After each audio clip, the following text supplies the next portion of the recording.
Yo legends, enjoy the story and let me know how it hits. On the hot stove there was a deep frying pan in which the prepared food was bubbling. A girl in a light pink apron was deftly cutting leeks into small pieces. She brought a spoon of hot broth to her mouth to check the readiness of the dish. The wall clock, which showed 7 hours and 24 minutes, made her mouth open. The girl carefully opened the door of the room in which the light was not on. There was a sleeping guy lying in the bed under the blanket. The girl carefully sat down on the bed and patted his legs, saying that it was time to get up. She began to shake him by the side, saying that the young man might be late. He muttered something in his sleep. His ear twitched when he heard him being called father. The guy opened his eyes in fear, rising from the bed. He opened his mouth in bewilderment, scratching his head and smiling. The young man replied that he was already getting up. The girl exhaled. A friendly smile appeared on her face. She clasped her hands behind her back and, closing her eyes, told her father to quickly get up and go to breakfast. The guy thought that 2 months ago, because of his father's contract, he unexpectedly had a daughter 10 years ago. A fault appeared on Earth, disrupting harmony and tranquility. People noticing its appearance were horrified, not understanding what it was. The men with fear on their faces began to run away. From the open gap in space, anthropomorphic monsters with many teeth and extra limbs appeared from the rift in unimaginable quantities, which were impossible for an ordinary person to cope with. However, strange abilities awakened in some people regardless of gender and age. An armored man with a sword and a girl in a red suit stood in front of the monsters emerging from the portal. They called themselves hunters and without hesitation entered into battle. With the fiends of the rift, each of them could see and adjust their abilities using a status window very much reminiscent of the game interface. In the open window, the name, level, title, characteristics and abilities were written. The hunter controlling the window said that he still had enough strength. The girl in the red suit firmly stated that they should try again. The man in yellow armor agreed with this, and behind them stood several more hunters ready for battle. However, the main character did not have these abilities, and after serving in the army he quietly studied for 3 years, dodged and sat at his desk surrounded by books and wrote something in a notebook. Then he managed to get a job as a civil servant in one of the technical positions in the fault department and became the most junior among the other employees. The man at the computer desk asked how things were going with the report. The guy jumped up from his workplace. The young man did not shine with special talents. The curly-haired man waved his finger meaningly, asking if he was going to continue doing this. The character asked for forgiveness. But after a year of hard work he was still able to get the first task. Expecting a lot from the first serious day, John walked along the pedestrian crossing looking at his phone. After work he went to the canyon area in search of a fault that had appeared there. But suddenly turned around, seeing a bright light from the side. A car was moving towards him at great speed. The guy did not have time to react. On the street on which there was not a single person, a terrible metal clang was heard. On the way to the desired place he was hit by a truck, shielding his eyes from the blinding light. The young man woke up lying on the ground. The place where he came to his senses was a world called Murim. Men in medieval costumes looked at him in surprise as if he were an alien. With pagodas standing behind them, there was a fight in the large hall. People in gray suits were attacking each other with swords. Someone was lying on the floor motionless. One of the warriors cut the main character's back, forcing him to close his eyes. In pain he died many times. His body lay on the floor in a pool of blood. After he woke up in this world, he acquired the ability to revive him after death. The pocket watch was shrouded in haze. It returned its owner a day back in the event of death. John raised his sword above his head, preparing to attack. Armed people attacked him at once, screaming. The guy returned after death again and again. At some point he forgot his name, but finally became the strongest in Murim. The warrior sat on a destroyed column among many corpses against the backdrop of a fire.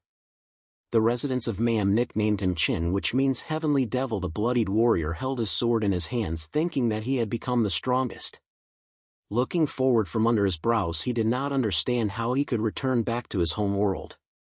The young man became the first, and as a reward he received the same sudden return to his reality. He woke up in a dressing gown in a hospital bed. When the patient was about to leave the hospital, the doctor behind him worriedly asked if everything was all right, and the nurse, covering his mouth with his hands, told him to come back immediately if anything hurt. Holding a sick leave certificate in her hands, the nurse clarified whether this was the same man who was hit by a truck and who had undergone a 17-hour operation the day before. The man, his mouth open in surprise, said that he already doubted it. The main character went out onto the street with many skyscrapers around, realizing that he did not remember Korea well and that it would take him a lot of time to adapt dodge. And opened the status window. All his stats were level 999. He thought that he had become so strong that he didn't have to work. The guy in the formal suit looked at his hands, realizing how much blood was on them. Memories of all the events that happened in Murim, all the battles and fights, flashed through his head. Constant betrayals, countless deaths and revivals brought him to complete distrust of anyone. Stopping in the middle of the road, he thought that he would like to be normal. Fixing his gaze upward, the young man decided that this time he wanted to live an ordinary, quiet life. There was a huge clock hanging on the Seoul City Hall building. The doors were open, and the main character greeted his colleagues. The office workers looked at him in shock, and the woman covered her mouth with her hands in amazement. The curly-haired man opened his eyes wide and asked if everything was okay. With a Gaelic expression on his face, John replied that nothing had happened to him. His colleague said that in appearance nothing had really changed. Raising his eyebrows high, the man noticed that his colleague began to talk strangely. The guy, looking away and scratching his cheek, asked about how his speech sounded. Before, a badge hung around his neck. His work uniform fit loosely on him. But the employees still noticed that his body seemed to have become stronger, although before he was fragile and timid. The curly-haired man, looking into his eyes, said that his height had also changed.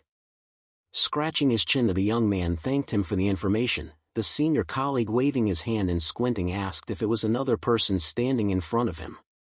Keeping a calm expression on his face, the young man replied that they may think that something in him has changed a lot, but it really is him. They stood in the middle of the office. The main character explained that he was still in shock from the accident and had memory problems, and asked where his place was. Crossing his arms over his chest and raising one eyebrow, the curly-haired man, not believing that his old colleague was standing in front of him, said that this forgetfulness made him even more suspicious. The woman, clasping her hands, noticed that in front of them was indeed Jun, just more handsome, but the employee turned around and still asked Hyunu to bring a fingerprint scanner. The office worker showed a small device that will confirm identity using the right thumbprint. The guy put his finger on the scanner.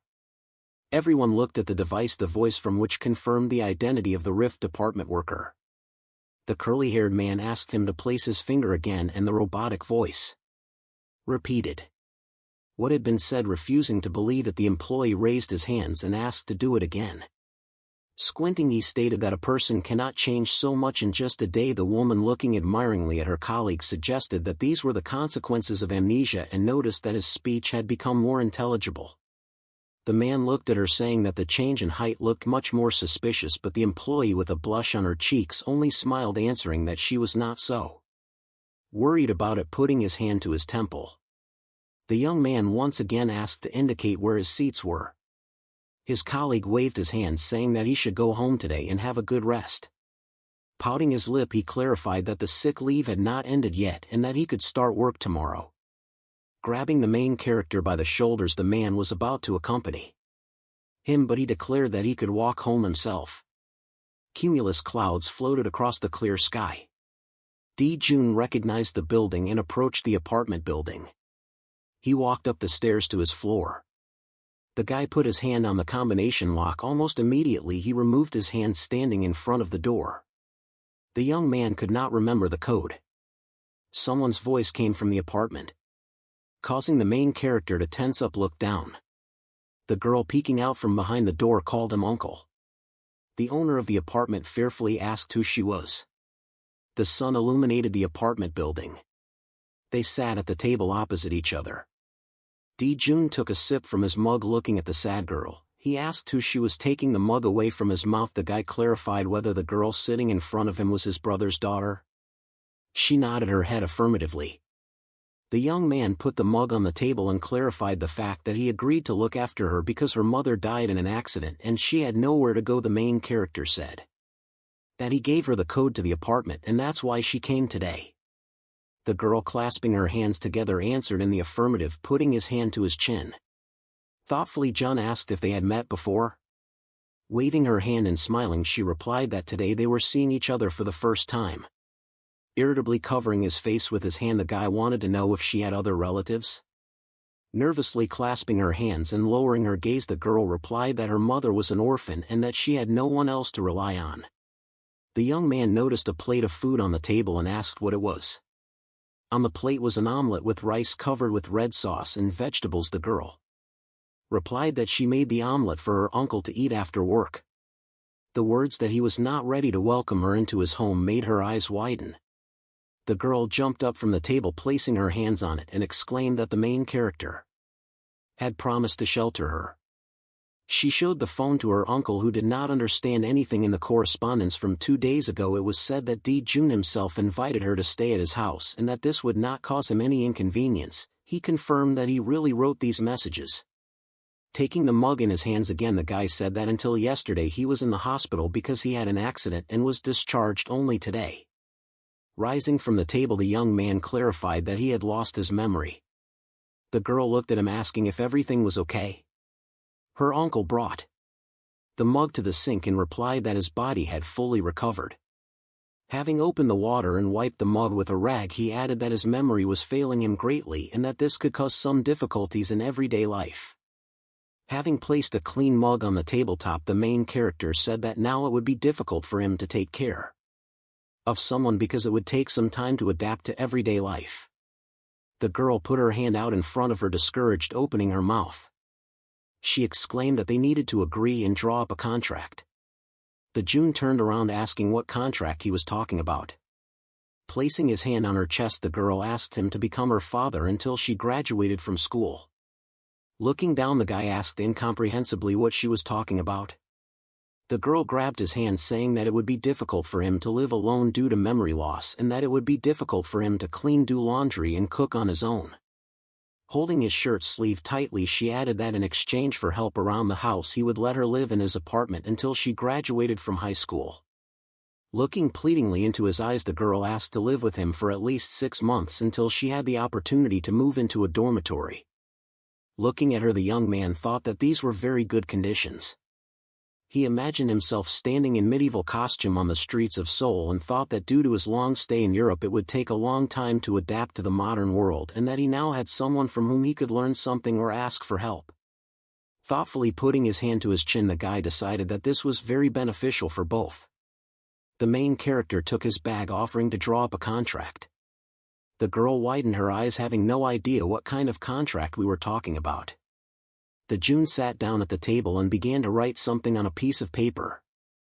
He handed her the contract he had drawn up. It was written on paper that in exchange for accommodation until the end of the year and provision of funds for expenses, Seal Uni undertakes to provide and account for all checks and receipts for the use of funds for accommodation and pocket expenses, as well as complete all homework for the duration of the contract. Taking the paper and reading what was written, the girl agreed.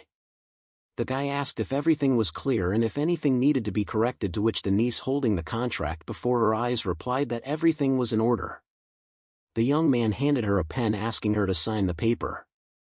Tears welled up in Yuna's eyes. Her uncle hoped they would get along. The girl bowed to express her gratitude and promised to do her best. Smiling, she expressed her desire to call him her father. The main character replied that he did not mind. Jun was about to leave the room. The girl asked him to call her by name and address her as you want. He agreed. Still holding the piece of paper, Uni thought that her new father was getting used to what was happening pretty quickly. She looked into his room, wanting to say something else, but found him changing clothes and saw his muscular body. Out of embarrassment, the girl covered her mouth with her hands and a red blush appeared on her cheeks. She quickly turned away and apologized for the intrusion, turning around. The guy asked what happened. Embarrassedly scratching her cheek, the girl said that the refrigerator was empty and they needed to go to the store for groceries. She stood in the door with her back to her father. The young man took out his wallet. There was a bank card in his hand. The main character asked his niece to pay for all his purchases with her. Uni took the card in her hands and looked at it in bewilderment, holding the card to her chest. The girl looked at her uncle and offered to go to the store together because it could return some part of his memory. Looking down, Jun replied that it might work and agreed to go to the store. A sign hung above the glass doors. And a row of shopping carts stood nearby. They stood at the vegetable section. A huge green field was visible in the window. You noted that for a while it would be necessary to prepare food from fresh vegetables. Then she noticed that pork belly costs 10,000 won for 600 G. The guy thought that it was sale.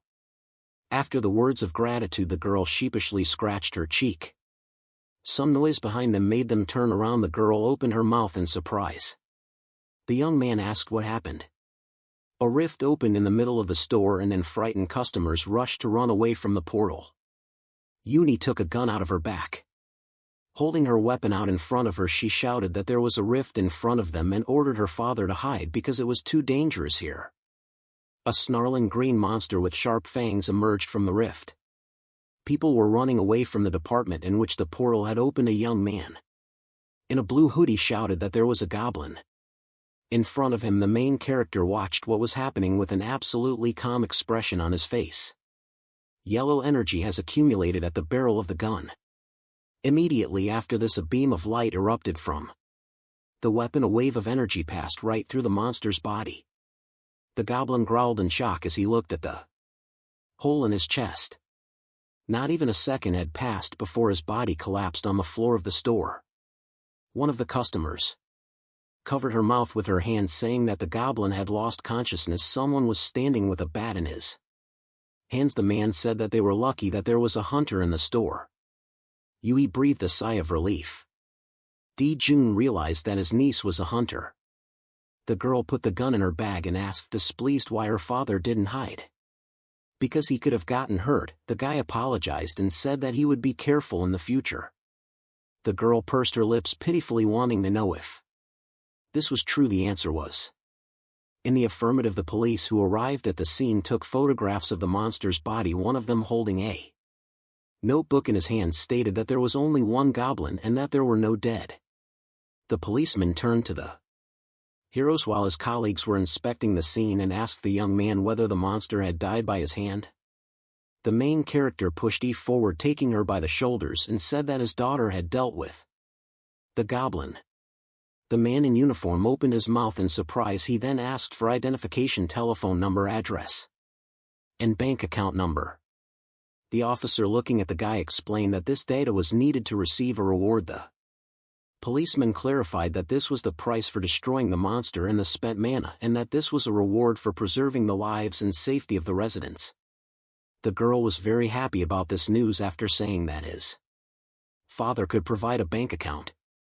Jun thoughtfully touched his chin with his fingers. Looking at his niece, he decided that it would be fair if the money was transferred to her account because this was a reward for her work. She smiled. A red blush appeared on her face. It was night outside, but there was light in the windows of the house. The phone on the table vibrated, and Uni took a break from cooking to look at the message, taking the phone in her hands. She was very surprised. The message said that for destroying the rift and killing the monster, the Seoul Police Department transferred 150,000 won to her. The guy behind her said that this was a lot, and in surprise the girl pressed the phone to her chest. Her uncle looked at her and expressed his opinion that there was no point in her living in his apartment if they paid so much money for killing one monster. Smiling, the girl replied that it was a special situation because the break was temporary and no one guarantees that all monsters will be as weak as that goblin. She also added that only a licensed hunter or the associated angels of death can enter the rift called the dungeon, and this is not available to her due to the fact that she is an ordinary person. The young man, displeased, crossed his arms over his chest and looked away. The main character asked if his niece had studied the law of reason. The girl looked at him questioningly, not understanding what he was talking about. Raising his index finger to his head, Dunn answered the question of what the law of mind means, saying that it is the ability to absorb energy from the outside. Not wanting to continue the explanation, he lowered his hand and concluded that there was nothing special about it. Uni closed her eyes and smiled, saying that this all must be surprising, but she plans to enter the State Hunter Academy in March. Taking the frying pan in her hands and putting the prepared food on a plate, the girl added that her power has not yet awakened, but she can use mana, and she also has permission to use the mana gun which she always has in her back.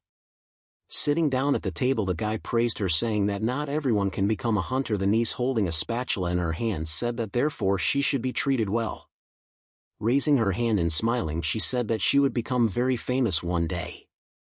There were a lot of Korean dishes on the table. He wished her a bon appetit and asked her to eat everything without leaving anything. Taking a spoon in her hand, the girl asked what her father's job was. The young man, putting a spoonful into his mouth, replied that he worked at the mayor's office. His daughter asked if this meant that he was a civil servant. The guy confirmed this. Smiling, the girl expressed her concern that his work could be dangerous. She pushed a plate of meat towards him and once again wished him bon appetit. The sun was shining on the city hall building. The clock showed almost 9 o'clock in the morning. The wall clock in the office showed the same time. The main character entered his office greeting his colleagues. The curly-haired man was surprised by his appearance. His face looked worried and he asked if everything was okay and if the employee would be able to work today. Looking at him, Jun thanked him for his concern and said that everything was fine. Crossing his arms over his chest, the man asked to contact him if any questions arise because health comes first. He pointed to the computer desk and told the guy that was where he belonged. The bespectacled employee at the next table said he would answer any questions if the amnesia had not yet passed. The young man looked at him, not remembering his name. The man said that he was his senior Hyuksu. The main character bowed and thanked him. The curly-haired worker looked at his watch and declared that the time had already come. The boss ordered to bring a very valuable hunter up to date, to which the employee exhaled irritably, doubting that the F rank was valuable. The man with glasses smiled, stating that despite his rank, a hunter is a hunter. Everyone turned around when a man came into the office and immediately apologized for being late. The girl with pink hair was trying to catch her breath. Wiping the sweat from her brow, the new girl smiled and asked if she was too late.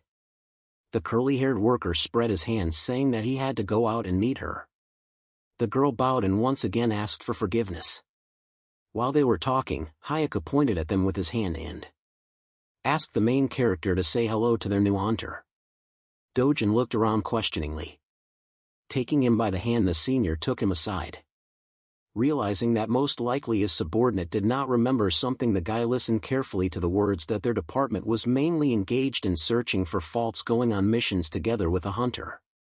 Pointing to the girl, he explained that Yeji would be in the young man's care. The main character greeted, maintaining a comic expression on his face. Yeji looked at him admiringly.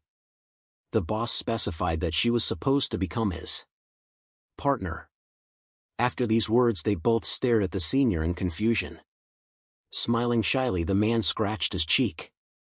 Looking at them, he explained that Dojin is not in a state to go out on a mission right now, so the employee will take over this matter.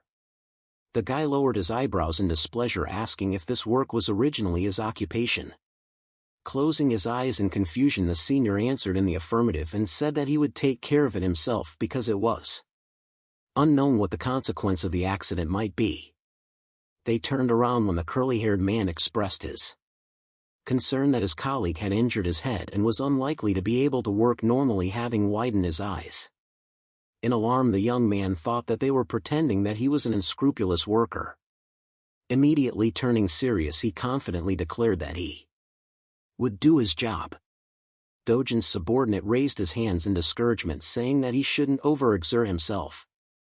The curly-haired man clenched his fist, supporting the senior and saying that the main character, who could not even find his place, needed rest, especially since they had already received official notice that the senior would be working with him. Dojin clenched his fists angrily and squinted his eyes, lowering his eyebrows.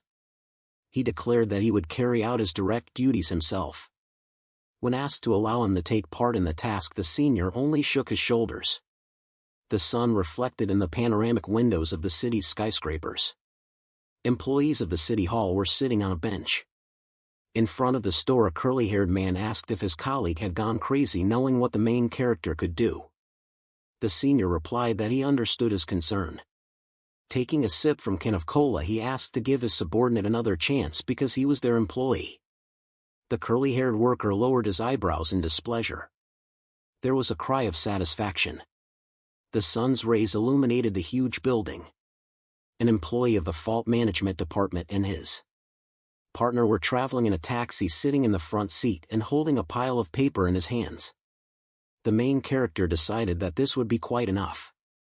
Looking down, he thought that, after several readings of the instructions, he understood what and how to do, and that it was his direct responsibility to study all the information about.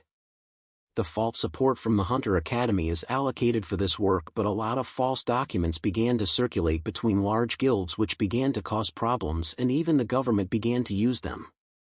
A voice from the back seat distracted Dojin from his thoughts. The girl introduced herself and said that she was 21 years old. Turning around, the guy apologized, explaining that he was checking the documents. She laughed and said that everything was fine. Noticing something in her hands, the young man asked what it was on her lap. Yeji explained that this was a case for the uniform and weapons needed to fight monsters. The taxi driver stopped the car and, looking out the open window, said that they had arrived. The heroes thanked the taxi driver. Mountains were visible ahead.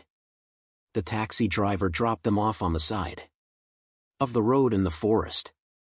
The metal case opened to reveal a small green ball. The girl put it to her chest. The sphere in her hands began to glow. At the same moment, her clothes turned into a gray tight suit. The main character was surprised when he looked at the hunter. Yeji turned around and, smiling, asked if it was the first time her partner had seen something like that. The answer was in the affirmative. They headed towards the security personnel who were waiting for them. The girl explained that this suit has the lowest level of protection but still costs 3 million won. When asked about the sword, she replied that she was holding a D-rank skeleton monster sword, and unlike suit, this weapon is not very expensive. Splitting the hilt of the sword to her chest, she asked what she should call her partner. Dojin replied that it was not important for him. Approaching the checkpoint, the hunter gave her things to the employee and said that she would call to the guy manager. Since he was responsible for the faults, the young man agreed. The security officer completed the check and allowed them to move on. They walked along the path of a forest park. A rift appeared right in front of them under the bridge. Looking at it, Yeji said that this was her first time doing this alone. A voice came from behind and asked who they were. 3 hunters were moving towards the rift. One of them said that they had not seen each other for a long time and that he thought that the girl had ceased to be a hunter. Yeji opened her mouth in shock. A man with a mohawk came close enough to them and asked if she had joined the guild. Smiling arrogantly, the hunter was surprised that someone accepted into the guild, a person who did not even know how to enter mana. The girl looked down, offended. The main character carefully watched as the rude man sarcastically praised his partner. Dunn turned to her asking if Yeji knew this hunter, to which she replied that they went to training courses together. Only now noticing an employee from the fault department, the man looked at him questioningly. Seeing his badge, the fighter laughed, realizing that the girl was working under a contract. His laughter brought tears to his eyes, and he stated that she would never have been accepted into the guild and that she probably had an F rank. The hunter smiled arrogantly when he heard the guy say that his claims looked very pathetic. Pointing his finger at him, the man with the mohawk turned to his laughing friends and asked what he had just said. Smirking, the fighter swore. The next moment he grabbed the young man by the shirt and lifted him high above him. Yeji called out to the manager in fear. Bringing his face closer to his, the hunter bared his teeth and asked if a simple civil servant would dare to stop him if he didn't like something. The protagonist's eyebrow twitched when the man asked what he could do to him. The next moment Dunn frowned with contempt. The man's eyes widened in surprise. He opened his mouth slightly, not understanding what was happening. He looked scared because of the power coming from the other person. Jun growled that if he let go of him within 3 seconds he would forgive him. His eyes turned red. He raised his hand, streams of dark energy surrounding his body. Sweat ran down his face. His eyes widened in surprise. He opened his mouth wide and wheezed because he could not breathe. Another man put his hand on his shoulder and asked if Hansen was okay. He fell to the ground, covered his face with his hand as if trying to protect himself from something, and screamed. Worried people approached him. They asked what was happening. The man looked blankly at something in front of him. His pants became wet and a puddle appeared on the ground. The girl covered her mouth with her hand, hiding her giggle. Dojin smiled contentedly and snorted. He leaned over to Hen and extended his hand, offering to help, but the man recoiled in horror. He saw that the main character's eyes were red. A man in a black suit towered overhand. Sitting on the ground, he told him not to interfere if his life was dear to him. He burst into tears, opened his mouth wide, and said that he would obey people. Watching this scene felt awkward and disgusted. Yeji removed her hands from her face, still stunned by what had happened. Dojin walked past and told her to keep up unless she wanted to see something worse. Against the background of the blue sky there was a black hole. It noisily sucked in currents of air. Dojin's hand appeared from the darkness. The hunter with the sword and the servant stopped next to the portal. After moving, they looked around the place. They found themselves in the distance behind the hill. A green monster was wandering. Dojin said that the fault has an F rank, so everything is so simple. Inside, he took out his tablet and logged into the Rift control system. He pressed the button to enter fault data and reported the registration of fault at the address Seoul City, Gangdong District, Myeongjil Neighborhood 002. The girl watched with curiosity as he intently entered data into the tablet. He opened his mouth slightly and said that everything was ready. When the system notified that mapping had begun, he put the tablet in bag and told Yeji it was time to go. She jumped for joy and said she would go first. He looked questioningly at the frozen girl. She clenched her hand into a fist.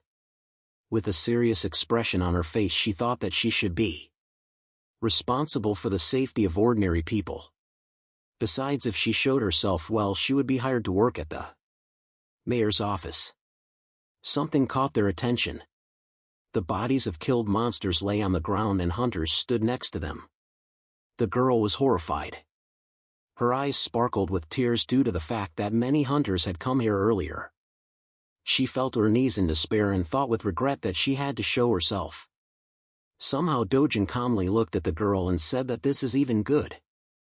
Without the goblins, they will be able to finish their work faster and leave. He looked puzzled at something below. The information of the hunter was written on the screen DOD and thought that her parameters were the same as those of an ordinary person. He looked at the information in surprise. Data appeared on the screen that Yeji has fencing skills. A man with a tablet in his hands asked if she knew fencing. She smiled and guessed that he had seen her status window. She tilted her head and smiled. She said that she was very pleased before because there are not many such S-rank skills besides. She was one of the best at the beginning of the course. The girl pressed a trembling palm to her mouth and said with regret that she always wrote exams perfectly and never lost in competitions. The man looked somewhere to the side and tried to call out to her. The excited girl began to chew on a strand of hair. Tears appeared in her eyes. She said that everything changed during the demonstration of skills because she did not have mana. Dojin called out to her. Again tears flowed from the girl's eyes. She closed her eyes and continued to talk about how she was told that mana would appear only at the 3rd level and she had no idea how to move to the 2nd. She was sure that her efforts would lead to nothing. He approached her, grabbed her by the shoulders and pushed her away. The girl looked in fear at something. Below, an arrow was sticking out of her leg and something fell in the place where it had just been a wooden club with sharp spikes stuck out of the ground. She looked fearfully at the green goblins who appeared from behind the hillside. The June pulled her to her feet and told her to show her best side. He leaned towards the frightened girl ear and said that the battle would now begin. He pushed her forward. The girl with the sword in her hands froze in indecision. She stared at the enemy and clenched her teeth. She thought that she needed to pull herself together and concentrate. She ran towards the green goblins with clubs.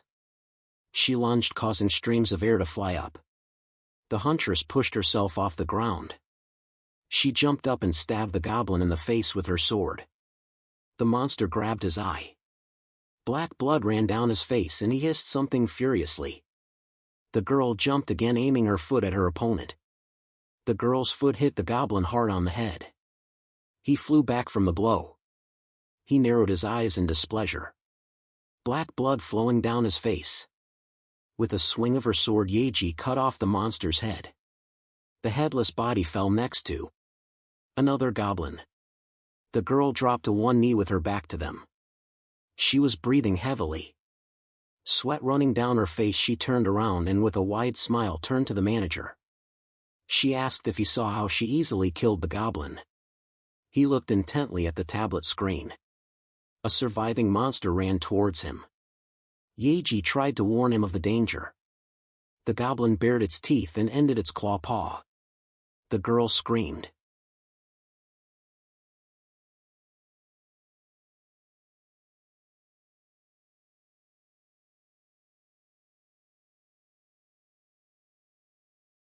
Dojin closed his eyes and sighed in displeasure. There was confusion on the monster's face as his paw passed through the air. The man easily avoiding his attack, Yaji watched closely what was happening with her mouth slightly open. The goblin fell head down and moaned pitifully. He flew off the cliff screaming. Dojin turned his back to him. Losing all interest, he studied the information on the tablet. Again, Yaji's face was covered with sweat. Her mouth opened wide in surprise. Without taking his eyes off the tablet, he said that the battle was still ongoing and told her to focus on the enemy. A goblin stood next to the girl. He realized that we were talking about him. The club-wielding goblin bared its teeth and growled. As the sword-wielding huntress turned to face him, she winced as her opponent hit her on the head. The goblin moved his hand with the club back. The girl lost her balance. She clenched her teeth, holding back sobs, her face covered in sweat and dirt. The goblin swung for a new blow. She looked confusedly at Dojin, who displeased asked if she was so exhausted from the fight with only 2 goblins. She assured him that she was still full of strength. The monster let out a battle cry and rushed to attack. A goblin hit her forcefully with a baton. The force of the blow threw her back, but she managed to stay on her feet. The monster pressed the weapon to his chest and smiled contentedly. She clenched her teeth and looked menacingly at her opponent. Putting the sword point forward, she rushed to the attack with a scream. The goblin held his club in front of him, blocking her sword. She closed her eyes with dissatisfaction. Her hands with the sword were shaking. Dojin watched her carefully. He closed his eyes and sighed heavily. He said that it seems that fencing is not her main skill. Sweat streamed down the girl's face. She looked at him in surprise and said that in her opinion the most important thing was to block attacks and strike with the least amount of effort. Dojin, with a tablet in his hands, told her to step back and catch her breath. He said that due to breathing problems her hands were shaking and as a result the sword. She obediently took a few steps back. She puffed out her cheeks, trying to breathe deeply. She looked at the goblin. The monster was breathing heavily. Dojin said that the enemy was also at the limit and his strength would soon run out. He watched what was happening. With indifference, he told her to concentrate on the attack because there would surely be a good chance. She stared at her opponent, opened her mouth wide and agreed with the manager's words. The goblin ran. Dojin advised her to gather all her strength and use a powerful swift attack. The monster continued to run, raising his baton to strike. Dojin said that the most important thing is to notice the enemy's unnecessary movement. She stood in a fighting pose, looking intently at the monster. The main character said that it was time to show the essence of fencing. She looked resolutely at her opponent. The goblin let out a war cry and swung his club. The sword struck the air. The monster stared blankly. Sweat running down his face, Yaji pressed her sword to the neck of her opponent, who was sitting on the ground. The goblin screamed. Black blood flowing down the blade of the sword. Splashes of blood flew into the air. She opened her mouth wide and was breathing heavily. The body of a defeated enemy lay at her feet.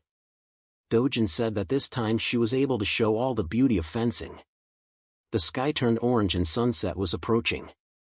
Edi was lying on the grass, arms and legs spread wide. Dojin was standing behind her. He praised her and suggested that she return. He looked carefully at the tablet screen and said that today she had killed 17 goblins. If she worked alone, she could make good money. The girl stood up and brushed herself off.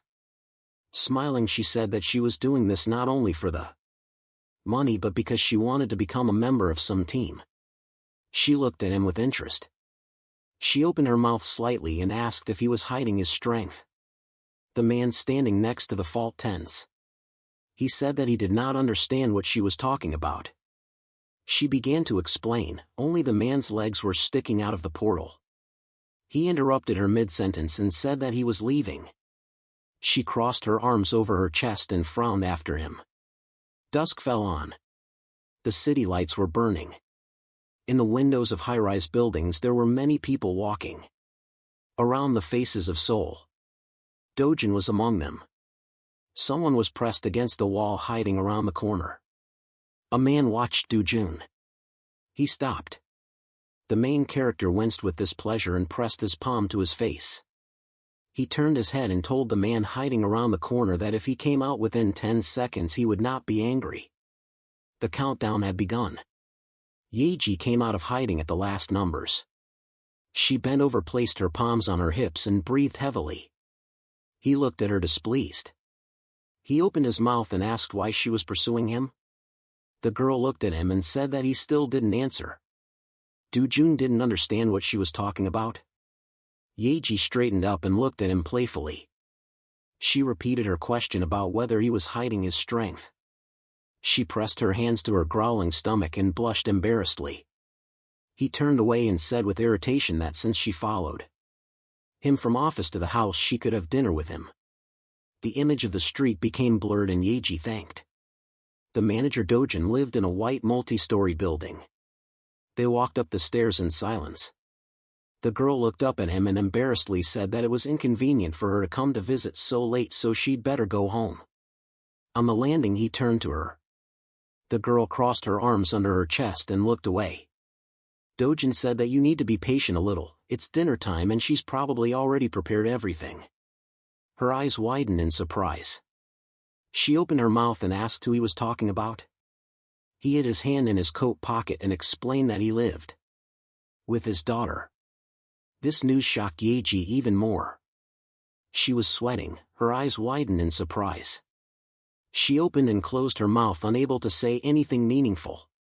They walked to the door. The man intended to ring the bell but turned around and asked Yeji not to talk about work because his daughter thought he was an ordinary employee. She bowed down but did not dare to contradict him. The huntress pressed her hands to her chest. She felt terrible about her tactlessness. She thought that Dojin probably got married early. A smiling girl opened the door and greeted her father. The two girls stood frozen in front of each other. Yeji looking shocked and displeased, her eyes widened in surprise. Sweat flowed down her face. She tried to understand how Dojin could have such an adult daughter.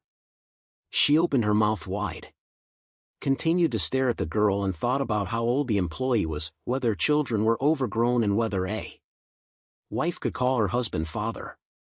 The girl with short hair looked displeased at the stranger and asked the main character who she was. He replied that she was his colleague. She closed her eyes, smiled and waved her hand, confused by the girl's words confirming that she was his colleague. She was confused when the manager's daughter looked at her suspiciously and asked if that was all. The girl peeked out from behind the door, looked at Dojin and repeated her question, incredulous. He explained that they worked in the same department and asked to enter. The girl opened the door with a smile and invited them to enter the apartment, which was shining with cleanliness. They were in the hallway. Yeji pressed her hands to her chest and admired the cleanliness. The main character's daughter closed her eyes, smiled widely and said that they would be having dinner soon, so her father's colleague should drink a cup of tea and leave. She continued to smile. When Dojin said that he invited Yeji to dinner, Yuni turned away, crossed her arms over her chest and made a displeased grimace but did not argue. She seethed with rage when Dojin said that she was acting this way because she was an adolescent. Yeji opened her mouth in surprise as she watched what was happening. The main character's daughter lowered her eyes and pouted her lips in displeasure. The red-haired girl looked carefully at Dojin's daughter. Suspicions crept into her head. It was evening outside and the city streets were lit with lanterns. 3 people were sitting at the table. Yeji smiled contentedly and praised Yuna's culinary skills, surprised that she knew how to cook spicy cabbage soup. But the girl dryly replied that she bought it. She was confused and started asking about the other dishes, but they were all bought at the store. Yeji was sweating with excitement. She opened her mouth wide intending to say something, but something caught Yuna's attention. She looked at the sword case. Yeji revealed that she was an F-rank hunter.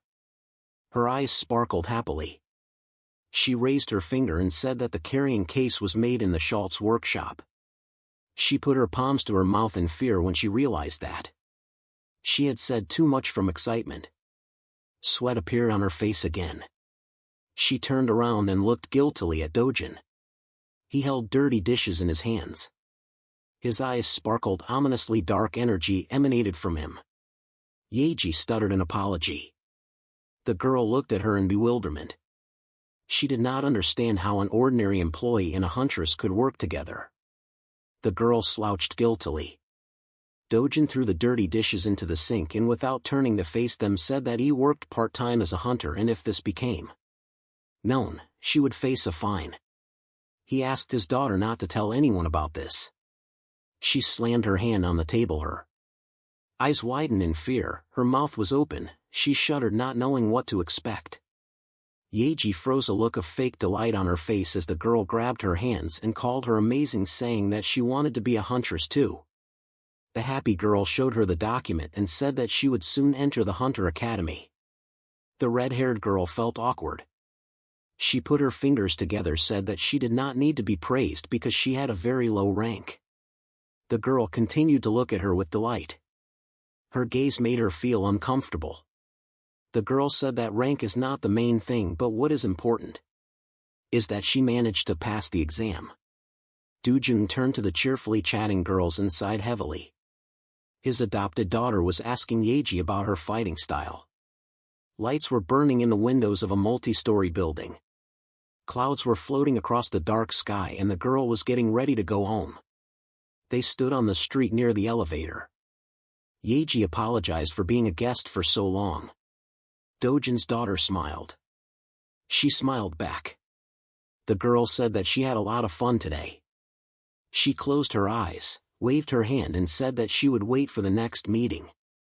The girl with an innocent expression asked her not to come again. Her answer surprised Yeji with an even more innocent expression on her face. The girl said that she still didn't like her. She adjusted the strap of the cover on her back and laughed awkwardly. Dojin turned to his adopted daughter and told her to go home because he would walk Yeji to the subway. She felt even more awkward. The girl agreed with a sweet smile burning inside with irritation. They walked along the streets of the night city. Dojin froze in surprise when his colleague said that the girl was not his own daughter. He opened his mouth in surprise and asked what she meant. He was shocked when Yeji started twirling her fingers and listing off the things she had learned, such as the inappropriate age difference between him and Uni, the missing ring, and the missing family photos at home. She closed her eyes, smiled widely and said that they had different surnames, which means she was not his own daughter and he had never been married. He looked down in shock. Yeji asked about his relationship with his daughter. The girl took out her phone and prepared to call the police. She looked both confused and suspicious as she asked if something dangerous was going on between him and his adopted daughter. Dojin assured her that she had nothing to worry about. He closed his eyes, lowered his head and said that she is his niece. He is raising her because his brother has problems. Yeji's eyes widened in surprise and she felt ashamed of her behavior. They continued to walk to the subway. The girl apologized for the large number of questions she did. Dojin asked her not to talk about it at work. She waved her hand, thanked him and said goodbye. Dojin already had his back to her. He said goodbye without turning around. The girl looked in bewilderment at the man in the brown coat. Her eyes widened in sudden realization, realizing that Dojin and his brother had different surnames. She raised an eyebrow in surprise, continuing to stare at the leaving man. She continued to wave with a stupid expression on her face. She did not understand the situation but decided that in any case she had to go home. There was a clock hanging on the light wall of the 3-story City Hall building. The boss opened his mouth in surprise as he looked through the papers. He couldn't believe that Dojin did this in one day. The man in a white shirt and pink tie clenched his teeth and looked at the main character in fear. When he asked if there was any problem, sweat appeared on the man's face. He opened his mouth and said that everything was done perfectly, but compiling such data takes at least several months, so he doubts that Dojin worked alone. The man with the book in his hands turned to Yahello and asked if he had helped his subordinate. The man with glasses smiled and praised his subordinate. He said that now he would have to catch up with him. The main character closed his eyes and bowed, thanking his senior for his praise. He tensed when a smiling Yi approached him. She assumed that he had done a very good work. The boss made a joyful gesture. He was delighted with the appearance of the huntress. Dojin looked displeased and asked why she came, because she was supposed to have a day off. She smiled and said that she was just passing by. She pressed her hands to her chest. The dissatisfied man sat down at the table with the computer.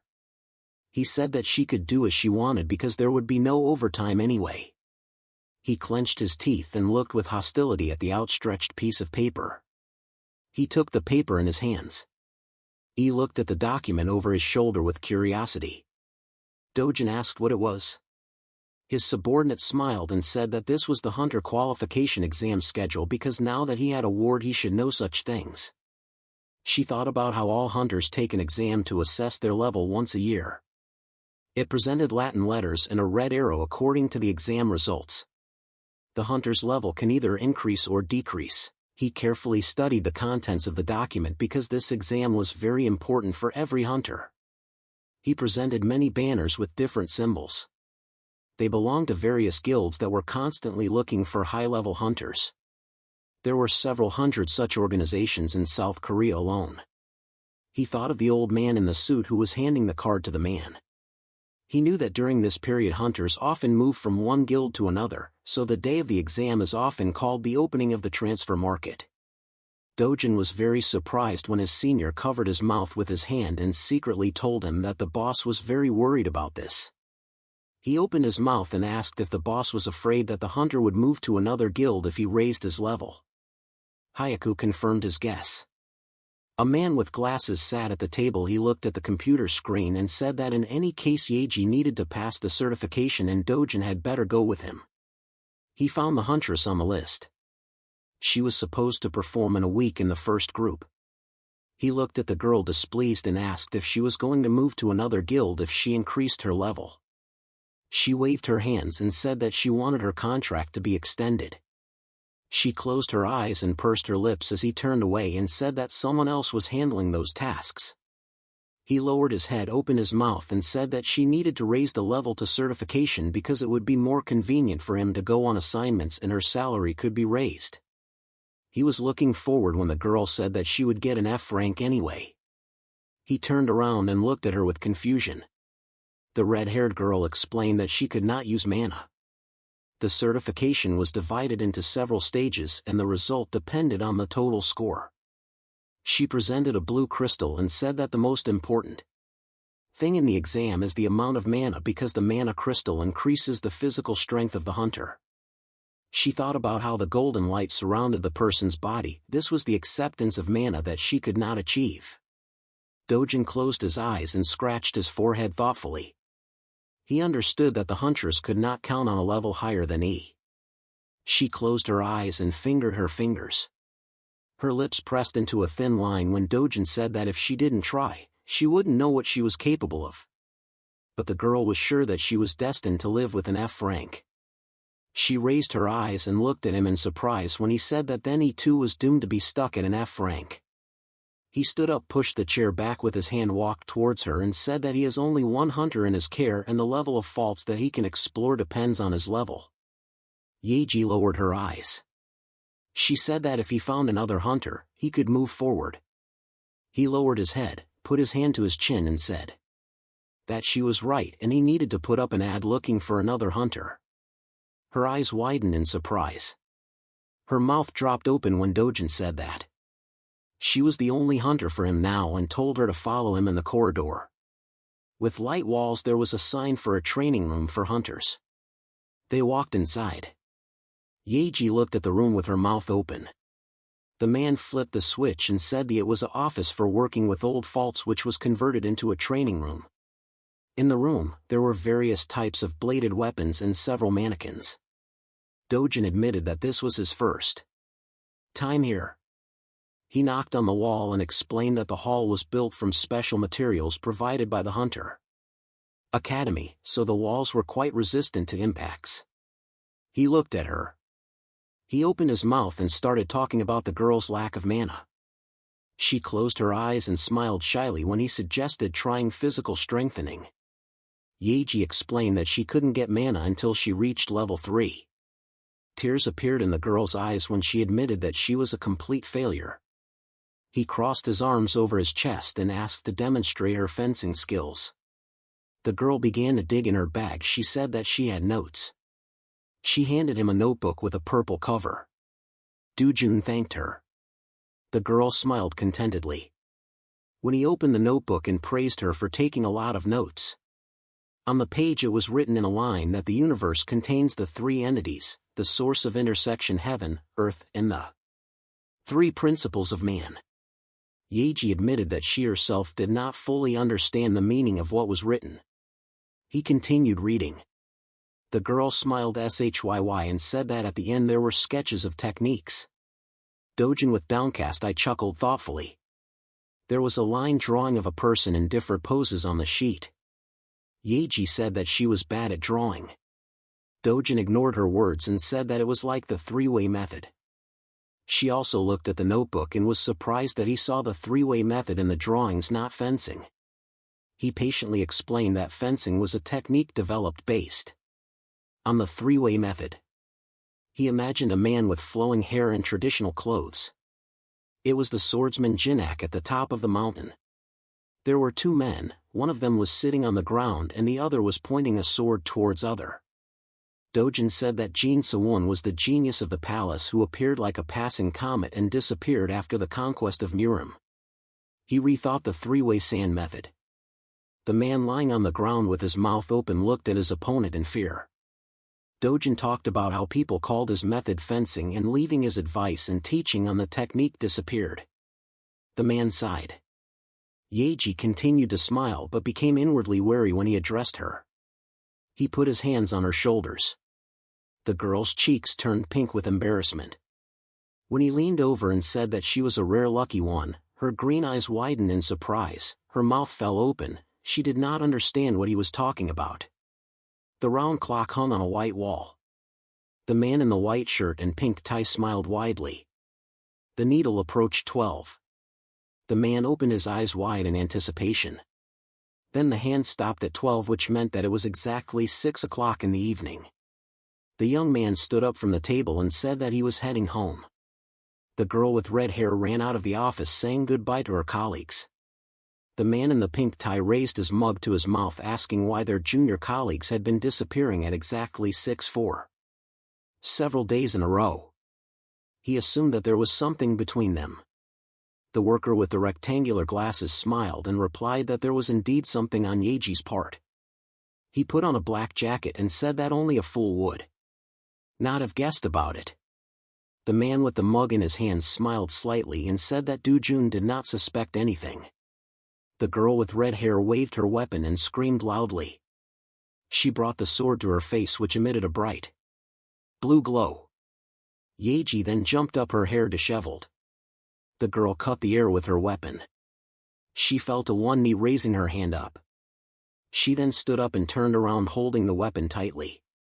Yeji looked at her palms in surprise and thought that she could feel mana. She looked at the screen where information about her abilities was recorded. Yeji was level 3 in S rank and she had the passive skill of a swordsman. The main character clapped his hands and praised the girl's result which she achieved in just a week. Yeji turned around and said with a joyful smile that meeting him was a real success. Dojun raised his head with pride and replied that he would take this into account when renewing her contract. Yi's cheeks turned red as she closed her eyes and smiled. She then opened her green eyes and gazed at the main character. He put his hands in his pockets and the girl asked if he was hiding his strength. Dojun closed his eyes and sighed. He then turned around and said goodbye to Yeji as she waved to him. The next day, the building of the Hunter Academy was illuminated by the rays of the sun. At the entrance there were many people chatting among themselves. The main character asked if Yeji was taking part in the certification for the first time and the girl answered with a smile that she had already gone through the entire procedure for passing the Hunter exam, but after that she never took it again. She closed her eyes and thanked Dojun as he wished her luck and told her that she had been training hard. The main character and Yeji turned around at the same time when the young man in armor loudly shouted about someone's arrival. Han Minji and Kang Minhyuk walked side by side. They were wearing armor and were S-rank VIPs. People walked up to the red carpet, looking at the two in admiration. Minji closed her eyes and asked permission to pass with a smile. Minhyuk furrowed his eyebrows thoughtfully. Dojun asked if these people were some kind of celebrities and Yeji widened her eyes in surprise that he didn't know them. Then the girl said with a smile that Minji and Minhyuk are hunters from the Icarus Guild and also one of the strongest hunters in the whole world. The main character raised his dark eyes looking at them. A crimson aura emanated from Minji and Minhyuk. Yeji's mouth dropped open in shock when he said that these hunters were nothing special and could be caught up in a year if she tried hard enough. People in the crowd laughed and the girl began to sweat with embarrassment.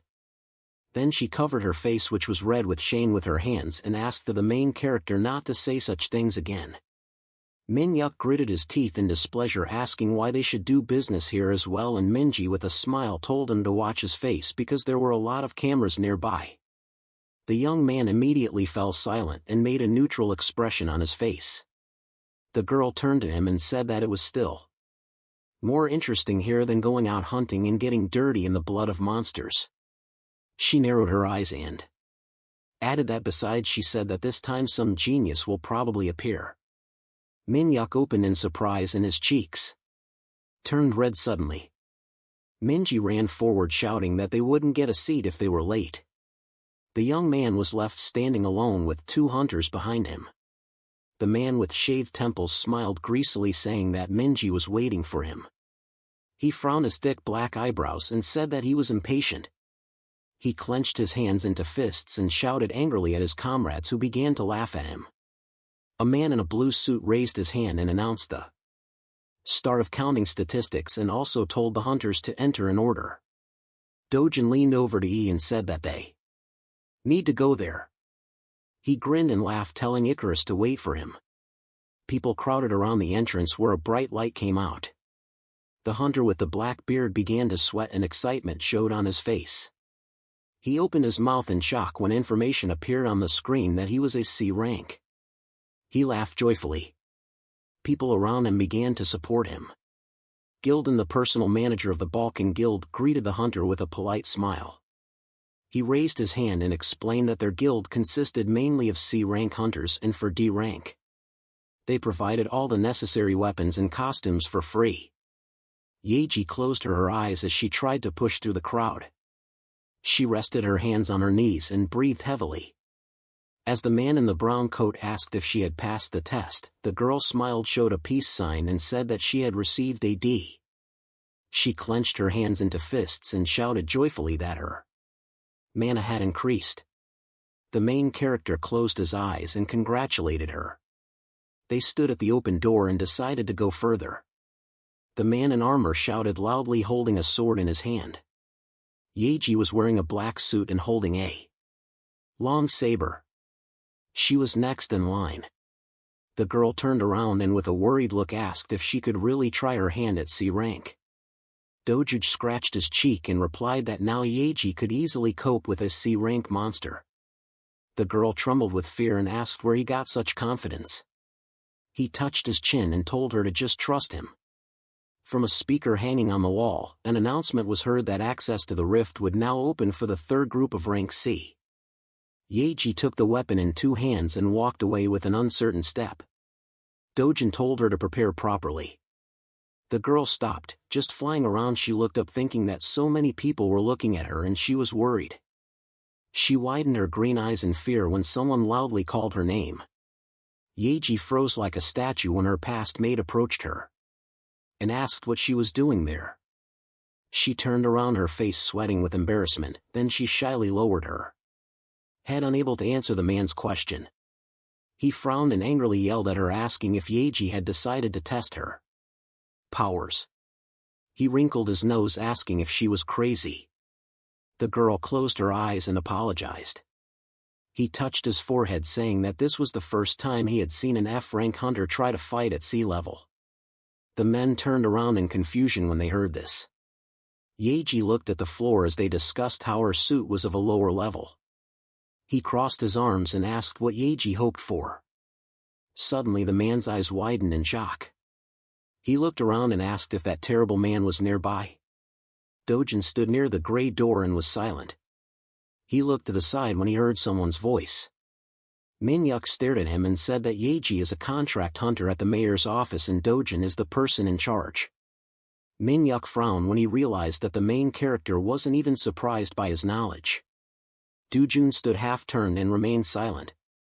Minhyuk said that he would get straight to the point, and the main character looked at him indifferently. A young man with disheveled hair and a scar on his face said that they wanted to invite Yeji to their guild. He frowned and added that the girl had never undergone physical strengthening. Minhyuk placed his hand on the railing and added that this is the first time that such a thing has happened, that when certifying with the help of an F-rank crystal, it was possible to increase the mana indicators to 10 points at one time. He looked closely at the main character and said that there was not a single record of Yeji strengthening herself after this, and that it was a monstrous talent. Dojun calmly looked at Minhyuk and thought that this was not an infiltration. The young man with a scar on his face said that the Icarus Guild would give her wings, provide her with a class of suit, and she would also be able to learn from the knowledge and experience of her senior colleagues, participate in raids on the most difficult faults, and gain practical experience. Minhyuk's gaze became stern as he asked what the main character could offer the girl. Dojin closed his eyes while Yeji stood with a weapon in her hands. Minhyuk added that she had been doing this for almost a year and the main character had already sent her to a C-rank rift with no experience in raids above the D rank. He frowned his black eyebrows and asked if Dojin really hopes that the girl will master this level in the window. They could be seen silently looking at each other.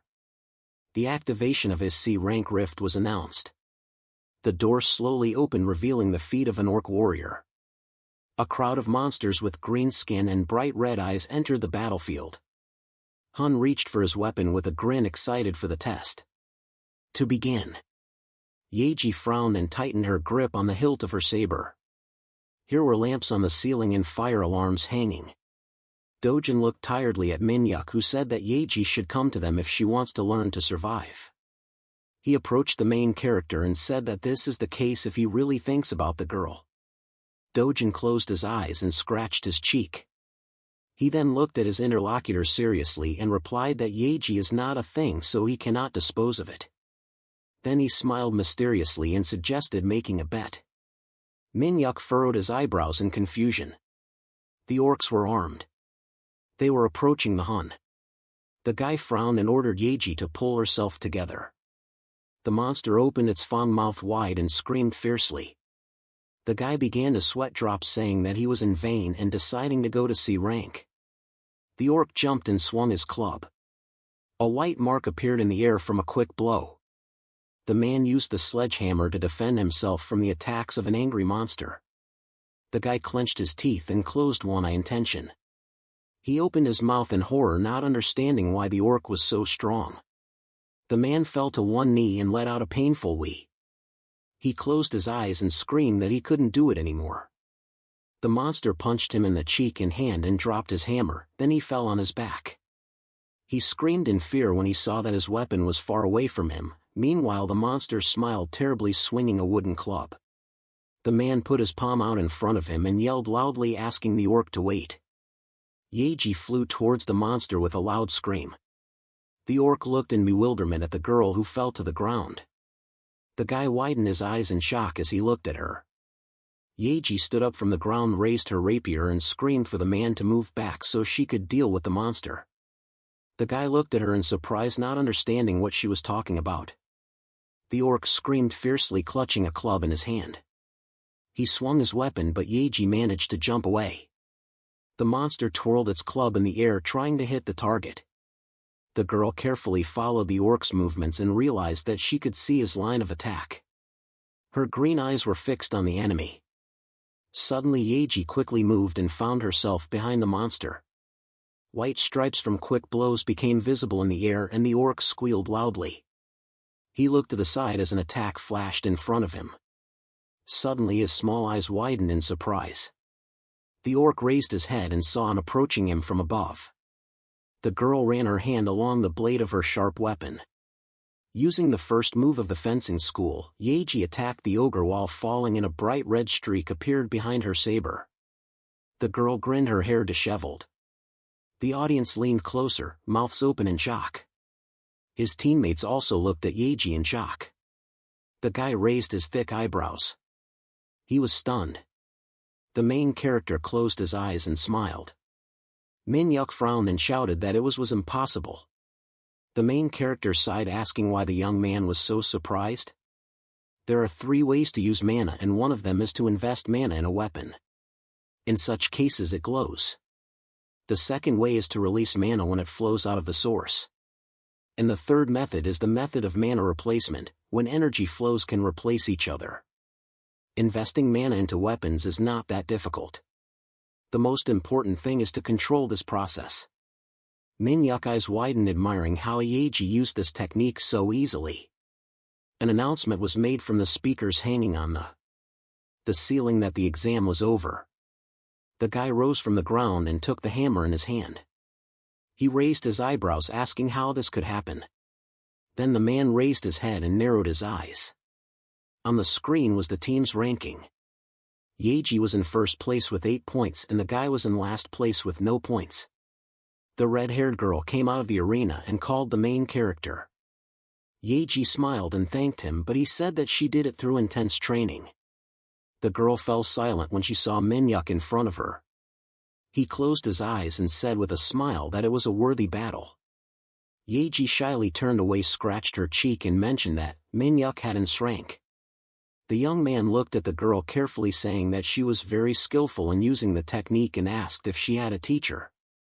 The main character stood between them and said that Yaji was educating herself. The girl widened her eyes in shock and began to turn around, then she blushed, laughed and said it was true.